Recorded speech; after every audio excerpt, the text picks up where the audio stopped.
Hello दोस्तों, क्या आपने कभी यह जानने की कोशिश की है कि आपके कमर में यानी पीठ के निचले हिस्से में दर्द क्यों होता है?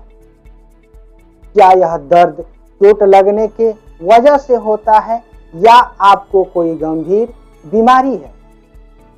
नमस्कार दोस्तों, मैं जयनाथ प्रसाद आपका इस वीडियो में प्रेम पूर्वक स्वागत करता हूं। उम्मीद करता हूं कि यह वीडियो आप लोगों को काफी अच्छा लगेगा। तो दोस्तों, इस वीडियो के अंत तक आप बने रहिए। मैं बताऊंगा कि आपके कमर यानी पीठ के निचले हिस्से में दर्द क्यों होता है। तो प्लीज दोस्तों, इस वीडियो को लाइक शेयर करना न भूलिएगा। अगर आप चैनल को पहली बार देख रहे हैं तो चैनल को सब्सक्राइब कर लीजिए और बेल आइकन को दबाकर ऑल पे सेट कर लीजिए ताकि मैं जो भी वीडियो अपलोड करूं आप तक सबसे पहले पहुंचे और आप उस वीडियो का लाभ ले सकें।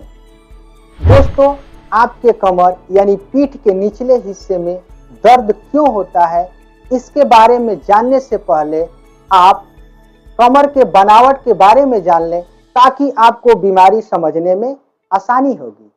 आपके रीढ़ की हड्डी खोपड़ी के आधार से लेकर आपके टेल बोन तक पहुंचती है, जो हड्डियों, मांसपेशियों, टेंडनों और कई ऊतकों से मिलकर बनी होती है। आपके रीढ़ के हड्डी में कुल 33 वर्टिब्रा और 31 जोड़े स्पाइनल नर्व होती हैं, जिसको 5 भागों में डिवाइड किया गया है। जिसमें पहला है आपके रीढ़ के हड्डी के ऊपरी हिस्से में यानी गर्दन में 7 वर्टिब्रा पाए जाते हैं, जिसको C1 से C7 तक काउंटिंग करते हैं और इसको सर्वाइकल स्पाइन कहते हैं। इन 7 वर्टिब्राओं के पास से 8 जोड़े सर्वाइकल नर्व निकलती हैं, जो आपके चेहरे और खोपड़ी और दोनों हाथों के संवेदनाओं को आपके मस्तिष्क के केंद्र तक पहुंचाने का कार्य करती हैं। आपके गर्दन के नीचे 12 वर्टिब्रा होती हैं, जिसको T1 से T12 तक काउंटिंग करते हैं और इसको थोरेसिक स्पाइन कहते हैं। इन 12 वर्टिब्राओं के बीच से आपके सीने की 12 जोड़ी पसलियां जुड़ी हुई होती हैं और इन 12 वर्टिब्राओं के पास से 12 जोड़े थोरेसिक नर्व निकलती हैं, जो आपके पीठ के ऊपरी हिस्से और पेट के संवेदनाओं सूचनाओं को आपके मस्तिष्क के केंद्र तक ले जाने का कार्य करती हैं। पीठ के निचले हिस्से में 5 वर्टिब्रा पाए जाते हैं, जिसको L1 से L5 तक काउंटिंग करते हैं और मेडिकल की भाषा में इसे लंबर स्पाइन कहते हैं। इन 5 वर्टिब्राओं के पास से 5 जोड़े लंबर नर्व यानी निकलती हैं, जो आपके दोनों पैरों के संवेदना या संचार को आपके मस्तिष्क के केंद्र तक पहुंचाने का कार्य करती हैं। लंबर स्पाइन के नीचे सेक्रम स्पाइन होता है, जिसको हम त्रिकास्थी भी कहते हैं। इसमें 5 वर्टिब्रा पाए जाते हैं, जिसको S1 से S5 तक काउंटिंग करते हैं और इन 5 वर्टिब्राओं के बीच से 5 जोड़े सेक्रम नर्व निकलती हैं, जो आपके श्रोणि तक फैली होती हैं और उनके संवेदनाओं को मस्तिष्क के केंद्र तक पहुंचाने का कार्य करती हैं। और सबसे नीचे कॉक्सिक होता है, जिसे हम टेल बोन कहते हैं। इसमें भी छोटी छोटी 4 हड्डियां वर्टिब्रा के समान ही पाई जाती हैं। आपके रीढ़ के हड्डी के आधार पर एक नसों का गुच्छा भी होता है, जिसको काडा इक्यूना यानी आम भाषा में घोड़े की पूंछ कहते हैं। दोस्तों, आपके शरीर में मस्तिष्क एक ऐसा अंग है जो आपके शरीर के सभी कार्यों को नियंत्रित करता है। आपके रीढ़ के हड्डी में धागे के समान नसें होती हैं, जो आपके प्रत्येक अंगों तक पहुंचती हैं। इन तंत्रिकाओं यानी नसों का यह नेटवर्क मस्तिष्क से शरीर के विभिन्न भागों तक संदेश पहुंचाना है। आपके रीढ़ के हड्डी के 2 वर्टिब्राओं के बीच एक लचीलीदार जेली टाइप गद्दी पाई जाती है, जिसको हम डिस्क कहते हैं। आपके रीढ़ के हड्डी में 23 डिस्क पाए जाते हैं। सेक्रम यानी त्रिकास्थी और टेल बोन को छोड़कर यह डिस्क 80% पानी और कोलेजन फाइबर जैसी जेली से बना होता है। यह डिस्क दो भागों में बना होता है, जिसमें पहला एनलस फाइब्रोसस जो डिस्क का बाहरी भाग है, यह कठोर और गोलाकार होता है। दूसरा है न्यूक्लियस पल्पोसस, डिस्क के अंदर का भाग जो काफी नरम होता है और यह म्यूकोप्रोटीन से बना होता है। इस डिस्क का मुख्य कार्य है आपके वर्टिब्रा को आपस में जोड़े रखना और रीढ़ के हड्डी में गतिशीलता प्रदान करना। डिस्क के एनलस फाइब्रोसस और न्यूक्लियस पल्पोसस के शुरुआओं यानी वर्टिब्रा को एक साथ जोड़कर शॉक एब्जॉर्बर की तरह काम करता है। दोस्तों, अब बात करेंगे कि आपके कमर यानी पीठ के निचले हिस्से में दर्द क्यों होता है। तो मान लीजिए कि आपके साथ कोई दुर्घटना जैसे कार एक्सीडेंट या ऊंचाई से नीचे गिर जाना, बहुत देर तक बैठे रहना या झुकना या कोई भारी व्यायाम करना या कोई भारी सामान झुककर उठाना, एनीवे इनमें से कोई भी कारण हो सकता है और इस तरह की कंडीशन में आप किसी स्पेशलिस्ट डॉक्टर से सलाह ले सकते हैं और इलाज के द्वारा इसको ठीक भी किया जा सकता है। आपके कंडीशन में सुधार भी किया जा सकता है। लेकिन दोस्तों, थोड़ा सा आप दिमाग लगाइए कि बिना चोट लगे आपके कमर में दर्द क्यों होता है। क्या कारण है कि आपके कमर का दर्द आपके पैरों तक चला जाता है, जैसे आपके पैरों के उंगलियों या आपके पैरों में झंझनाहट, अंगरन होने लगता है। तो उम्र बढ़ने के साथ साथ सबसे दुर्भाग्यपूर्ण यह घटना है कि आपके जोड़ों में घिसाव होने लगता है। जोड़ों का घिसाव केवल आपके घुटने या कूल्हे में ही नहीं, आपके रीढ़ के हड्डी में भी होता है। दोस्तों, आपके कमर में यानी रीढ़ के हड्डी में दर्द का अहम भूमिका कोई निभाता है तो वो है डिस्क। चाहे आपको चोट लगे या आपके उम्र के साथ आपके जोड़ों में घिसाव हो, और डिस्क के कंडीशन के आधार पर डिस्क की क्षति कई तरह से हो सकती है, जिसमें पहला है डीजनरेटिव डिस्क।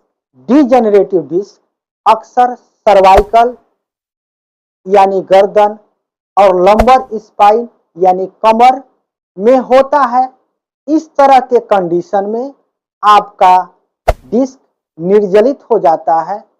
डिस्क के खराब होने के कई कारण हो सकते हैं, जैसे उम्र में परिवर्तन के साथ साथ आपके हड्डियों का घिसाव, डिस्क का सूख जाना, जैसे कि हमारे डिस्क में 80% जल यानी पानी भरा रहता है।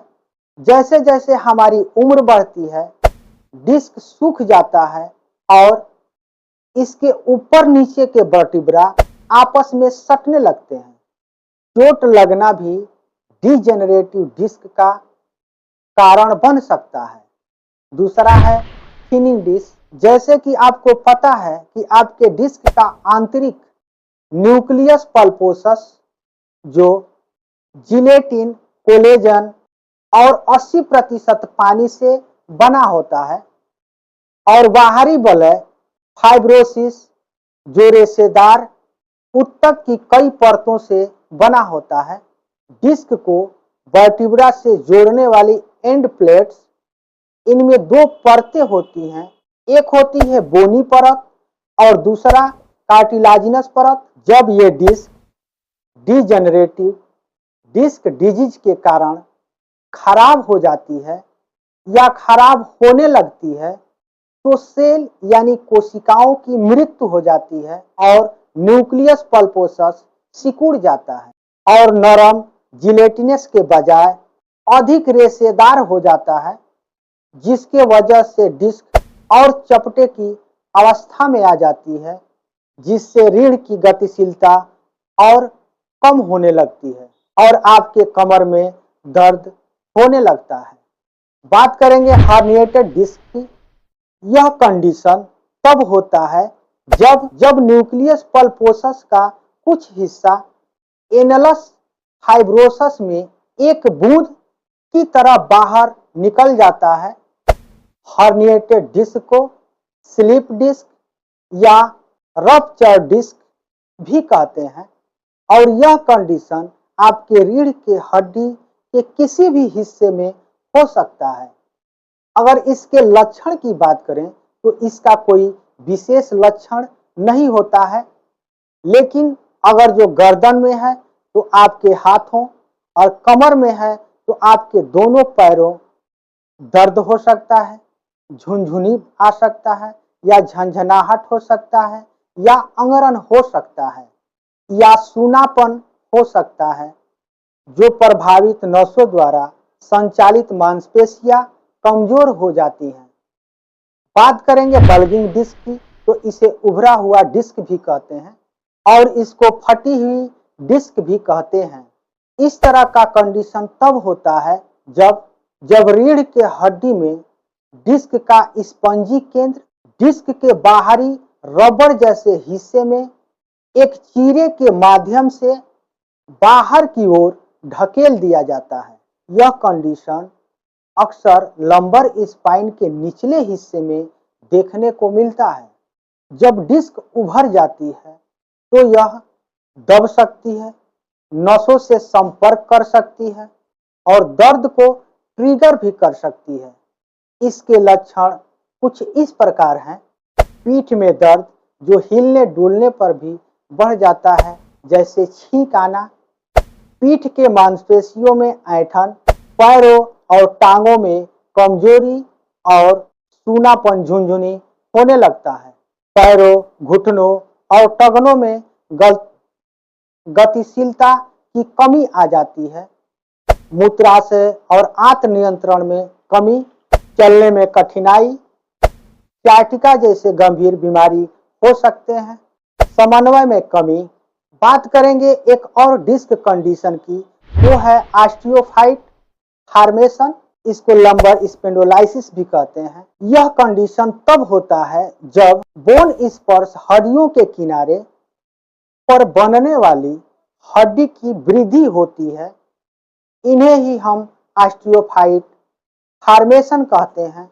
इसका मुख्य कारण जोड़ों की क्षति या गठिया जैसी बीमारी है। एक तरह से कह सकते हैं कि रीढ़ के हड्डी के ऑस्टियोआर्थराइटिस में डिस्क संकीर्ण हो जाता है और हड्डी के स्पॉट्स बन जाते हैं। तो दोस्तों, आपके कमर यानी पीठ के निचले हिस्से में दर्द के लक्षण की बात करें तो चाहे आपको चोट लगे या उम्र बढ़ने के साथ आपके हड्डियों या जोड़ों में घिसाव हो, चाहे डिस्क की क्षति हो, आपके बैकबोन या कमर में चुभन, जलन, पैरों में झंझनाहट या साइटिक पेन के साथ साथ पैरों में कमजोरी महसूस हो सकता है और आप कई तरह के बीमारी से ग्रसित हो सकते हैं, जैसे मैंने ऊपर बताया है। अगर इस तरह से आपके कमर में दर्द है तो आप अपने डॉक्टर या इसके स्पेशलिस्ट से तुरंत मिलना चाहिए, जिससे आपका डॉक्टर आपके दर्द के कंडीशन के आधार पर आपका डायग्नोसिस बना सके और आपको प्रॉपर ट्रीटमेंट दे सके। तो दोस्तों, यह वीडियो आपको कैसी लगी आप कमेंट करके जरूर बताइएगा और चैनल पर आप नए हैं तो चैनल को सब्सक्राइब कर लीजिए और अब का देख रहे हैं नीचे लाइक वाला बटन है, उसको दबा दीजिए। हम फिर मिलेंगे अगले वीडियो में, तब तक के लिए धन्यवाद। स्वस्थ रहिए, मस्त रहिए। जय